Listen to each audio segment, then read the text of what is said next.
Ashwini madam, Ashwini madam,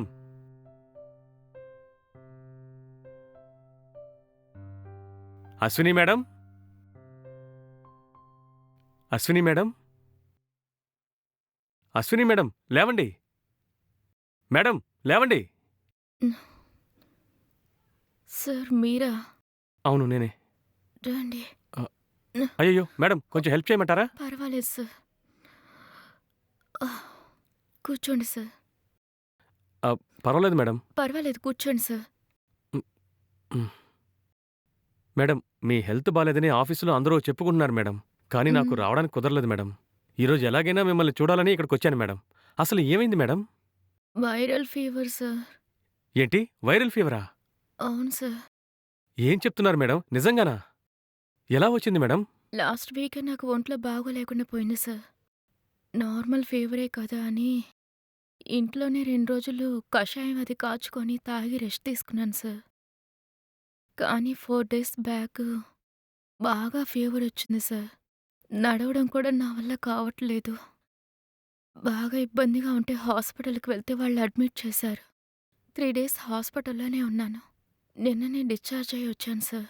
okay madam, ఇప్పుడు పర్వాలేదు కదా? పర్వాలేదు సార్. ఇంట్లో ఎవరూ లేరా మేడం? నా ఇంట్లో పనిచేసే ఒక అక్క ఉన్నారు. తనే నన్ను చూసుకుంటూ ఉన్నారు. ఇంతకు ముందే కిరాణా షాప్‌కి వెళ్లారు సార్. ఏవో సామాన్లు కొనటానికి వెళ్ళింది. ఓ అవునా? సార్, నాకొక హెల్ప్ చేస్తారా సార్? ఏంటి మేడం? ఇప్పుడు నేను టాబ్లెట్ వేసుకోవాలి. కిచెన్ టేబుల్‌లో హాట్ వాటర్ ఉంది. కొంచెం తీసుకొస్తారా ప్లీజ్? తీసుకొస్తాను మేడం. హ్మ్.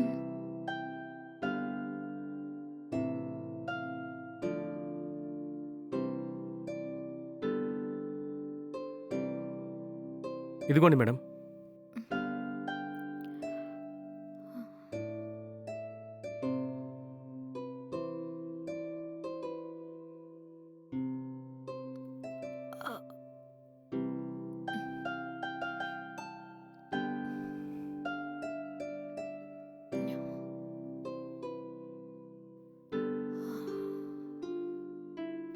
అశ్విని మేడం, మీకు ఏ హెల్ప్ కావాలన్నా నన్ను అడగండి మేడం, నేను చేస్తాను. చేతిరా. ఏవైనా హెల్ప్ కావాలా అనే కదా మేడం నేను అడిగింది. అయితే నా భుజం మీద చేయి వేసి మరీ అడగాలా? నార్మల్‌గా మీకు అడగడం తెలీదా ఏంటి? ఆ, ఆ, అది అది అంటే నాకు భర్త లేడు కదా అని చనువు తీసుకొని మరీ మాట్లాడుతున్నారా మీరు? హ్మ్, నన్ను విచారించడానికి వచ్చిన వరకు చాలు కానీ ఇక మీరు బయలుదేరొచ్చు. హ్మ్.